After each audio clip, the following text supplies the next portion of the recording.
വയനാട്ടിൽ കൈത്താങ്ങായി ഡിവൈഎഫ്ഐ. ദുരന്തത്തിൽ വീട് നഷ്ടപ്പെട്ടവർക്ക് 100 വീടുകൾ ഡിവൈഎഫ്ഐ വെച്ച് നൽകുന്നു.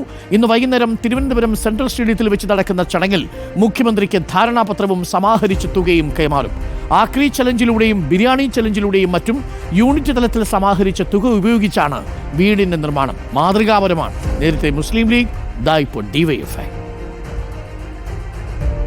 വയനാട് ദുരന്തമുണ്ടായ ആദ്യഘട്ടത്തിൽ ആദ്യ മിനിറ്റുകൾക്കകം തന്നെ ഞങ്ങളുടെ യൂത്ത് ബ്രിഗേഡിൻ്റെ പ്രവർത്തകർ അവിടെ വളരെ സജീവമായ രംഗത്തുണ്ടായിരുന്നു.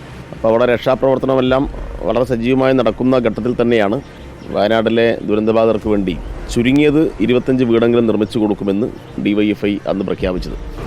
ഞങ്ങൾ പണം ശേഖരിക്കാൻ വേണ്ടി തീരുമാനിച്ചത് നേരിട്ട് ആരോടെങ്കിലും പണം വാങ്ങുന്ന പരിപാടിയായിരുന്നില്ല. ഞങ്ങൾ വളരെ വ്യത്യസ്തമായ വഴികളാണ് അതിനുവേണ്ടി സ്വീകരിച്ചത്.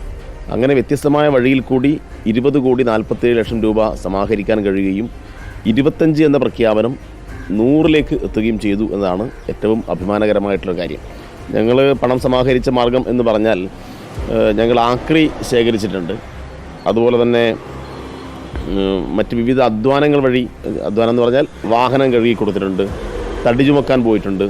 അങ്ങനെയാണ് ഞങ്ങൾക്ക് ഇത്രയും വലിയൊരു നമ്പറിലേക്ക് എത്താൻ വേണ്ടി കഴിഞ്ഞത്. അന്ന് പറഞ്ഞതിൽ നിന്നും ഇപ്പോൾ സർക്കുലറിലും പറയുന്നതും കുറച്ചു 20 ലക്ഷം രൂപ ഒരു സ്പോൺസർ കൊടുത്താൽ ഒരു വീടായി കണക്കാക്കും എന്നാണ് പറഞ്ഞത്. അപ്പോൾ ഞങ്ങൾ എന്ത് ചെയ്തു? ഞങ്ങളുടെ 100 വീടിനുള്ള പണം ഗവൺമെൻറ്റിനെ ഏൽപ്പിക്കുന്ന രീതിയാണുള്ളത്. ഇപ്പോൾ ഇന്ന് ഞങ്ങൾ കൈമാറാൻ പോകുന്നത് ചെക്കാണ്. വീടിന് 20 ലക്ഷം വെച്ച് നോക്കുമ്പോൾ 100 വീടിനുള്ള പണം ഞങ്ങൾക്ക് കൊടുക്കാൻ പറ്റും. ചെക്കന്മാർ കൊള്ളാം അല്ലേ? യുവാക്കളും യുവതികളും ഡിവൈഎഫ്ഐയിലെ പ്രവർത്തകരാണ്. അവർ പാത്രം കഴുകിയും ഈ വണ്ടി കഴുകിയും ആക്രി കച്ചവടം നടത്തിയും ഒക്കെയാണ് അവർ ഈ പണം സമ്പാദിച്ചത് എന്നാണ് പറയുന്നത്. അങ്ങനെയാണെങ്കിൽ അത് അധ്വാനത്തിൻ്റെ മൂല്യം കൂടിയുണ്ട് എന്നുള്ളതാണ് പ്രധാനപ്പെട്ട കാര്യം. 100 വീടുകളാണ് ഡിവൈഎഫ്ഐ വെച്ച് കൊടുക്കാൻ പോകുന്നത്. ശ്രദ്ധേയമായ മാതൃകാപരമായിട്ടുള്ളൊരു കാര്യം. നേരത്തെ മുസ്ലിം ലീഗും 100ഓളം വീടുകൾ, 105 വീടുകളാണെന്ന് തോന്നുന്നു, മുസ്ലിം ലീഗ് വെച്ച് കൊടുക്കാൻ പോകുന്നു. ഇപ്പോൾ ഇന്നിപ്പോൾ 20 കോടിയിലധികം രൂപയാണ് ഈ ചെറുപ്പക്കാരിറങ്ങി അങ്ങോട്ട് സമാഹരിച്ചത്. കൊള്ളാം അല്ലേ? അപ്പോൾ നല്ല മാതൃകാപരമായ കാര്യം. എല്ലാവരും ആ വഴി തന്നെ പിന്തുടരുക.